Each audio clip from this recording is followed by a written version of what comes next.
Počas uplynulých dní celý kresťanský svet slávil veľkonočné sviatky.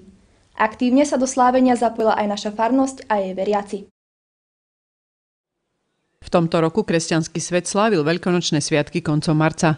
Tento dátumovo pohyblivý sviatok, ktorého slávenie môže počas jednotlivých rokov kolísať až v rozpätí jedného mesiaca, je najvýznamnejším kresťanským sviatkom, pretože vtedy všetci kresťania slávia zmŕtvychvstanie Ježiša. Kresťania si počas Veľkej noci pripomínajú najprv umúčenie, potom smrť a napokon vzkriesenie Ježiša Krista. Veľkú noc slávime najmä počas tzv. Veľkého týždňa, ktorý sa začína v nedeľu pred Veľkonočnou nedeľou a tento deň sa nazýva Kvetná nedeľa. Veriaci si vtedy pripomínajú slávnostný vstup Ježiša do Jeruzalema, v kostoloch sa svetia bahniatka a hlavnou myšlienkou obradov je Ježišovo umúčenie. Počas Veľkého týždňa cirkev slávi tajomstvá spásy, ktoré uskutočnil Kristus v posledných dňoch svojho života a od štvrtku do soboty veriaci celá cirkev prežívajú veľkonočné tajomstvo. Spomínané dni sa nazývajú veľkonočným trojdním, čo je Zelený štvrtok, Veľký piatok a Biela sobota. Tajomstvá začínali na Zelený štvrtok Pánovej večere, kedy si pripomíname počas slávnostnej svätej omše večernej predovšetkým tri veci. Sú to ustanovenie dvoch sviatostí, sviatosti Eucharistie, kedy Pán Ježiš pri poslednej večeri lámal chlieb a podával kalich a povedal tie slová: toto robte na moju pamiatku. Taktiež ustanovenie kňazstva, kedy zveril tieto tajomstvá apoštolom a teda celému kňazskému úradu. A napokon si tam pripomíname aj tajomstvo odovzdania hlavného prikázania lásky, milovať Pána Boha nadovšetko a blížneho ako seba samého. Počas glórie oslavnej piesne vo štvrtok ešte zvonia zvony kostola, hrá orgán, ale potom všetko zmlkne až do večera Bielej soboty. Po svetom príjmaní kňaz odniesol sviatosť oltárnu do bočného svetostánku a po svätej omši je už obnažený oltár a odnesené plachty aj svietniky predstavujúce utrpenie Ježiša.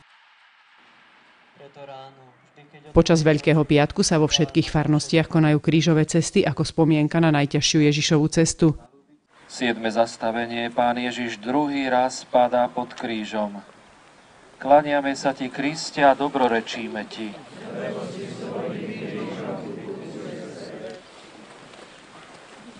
Ježiš hovorí: tvoja láska ťa musí niečo stáť, aby mohla v tebe rásť. Pozri, kríž už vyčerpáva moje sily, cesta je dlhá, namáhavá.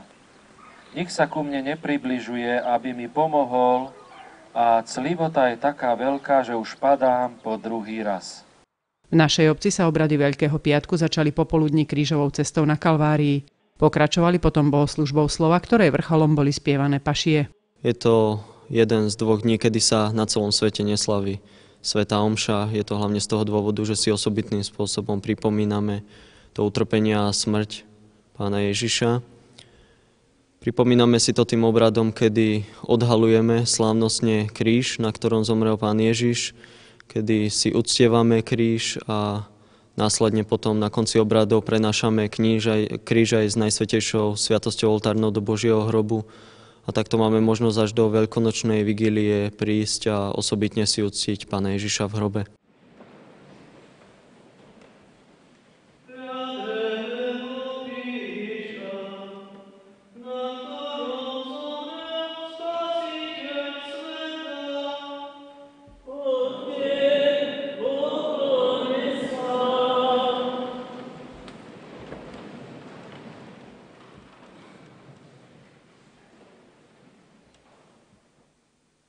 Biela sobota je tradične dňom smútočného ticha a počas celého dňa je veriacim vo farskom kostole sprístupnený Boží hrob.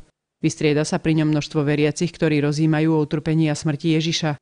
V našej farnosti je tradíciou, že stráž pri Božom hrobe držia členovia dobrovoľného hasičského zboru a ministranti farnosti. Večer potom slávime už veľkonočnú vigíliu z nadchádzajúcej veľkonočnej nedele Pánovho zmŕtvychvstania. Počas tejto vigílie si slávnostným spôsobom pripomíname to, že Pán Ježiš naozaj porazil smrť a zvíťazil nad ňou a vstal z mŕtvych.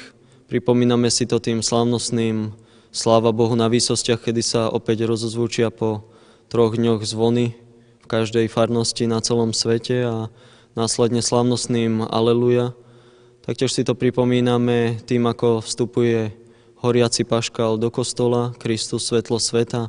Obnovujeme si krstné sľuby počas svetenia krstnej vody a potom slávnostnou Eucharistiou. Prosíme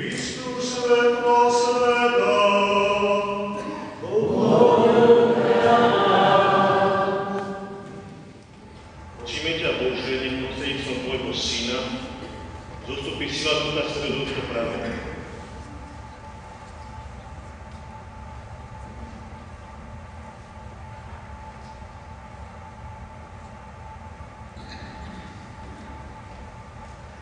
Aby všetci, ktorí v Kriste tajomne umierali a sú pochovaní s Kristom, povstali s ním aj k životu, skrze Krista, nášho Pána.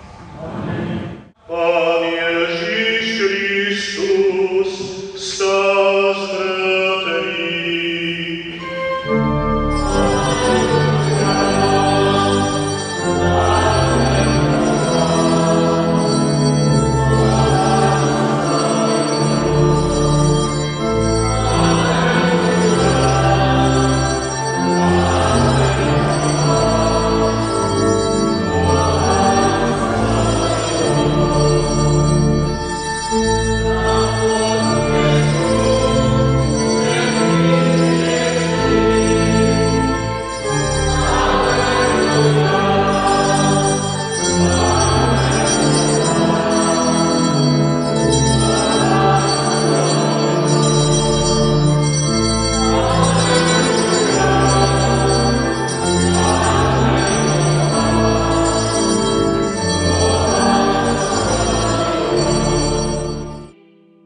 Počas veľkonočnej nedele sa už v kostole konala tradičná svätá omša, v ktorej pretrvávala radosť zo zmŕtvychvstania Ježiša Krista. Veľká noc a najmä zmŕtvychvstanie Ježiša je pre všetkých kresťanov ústredným bodom viery.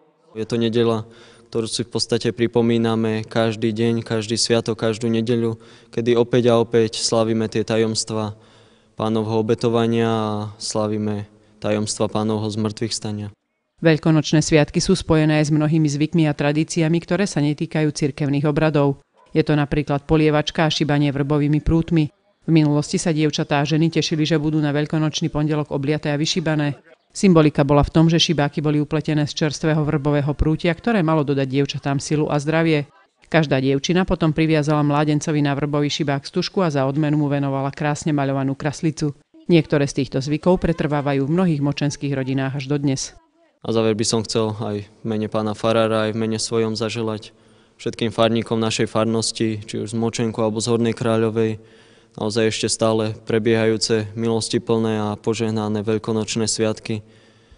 Nech sú naplnené tou nádejou, ktorá pramení z Pánovho kríža, nech sú naplnené tou radosťou, ktorá vychádza z veľkonočného rána a tou láskou a pokojom, ktoré vyšli spolu s Kristom z Pánovho hrobu. Veľkonočné obdobie veľkonočnej slávnosti trvá 50 dní. Začína sa Bielou sobotou večer a končí sa večer na sviatok zoslania Ducha Svätého, čiže Turíce. Tento sviatok sa v tomto roku slávi 15. mája.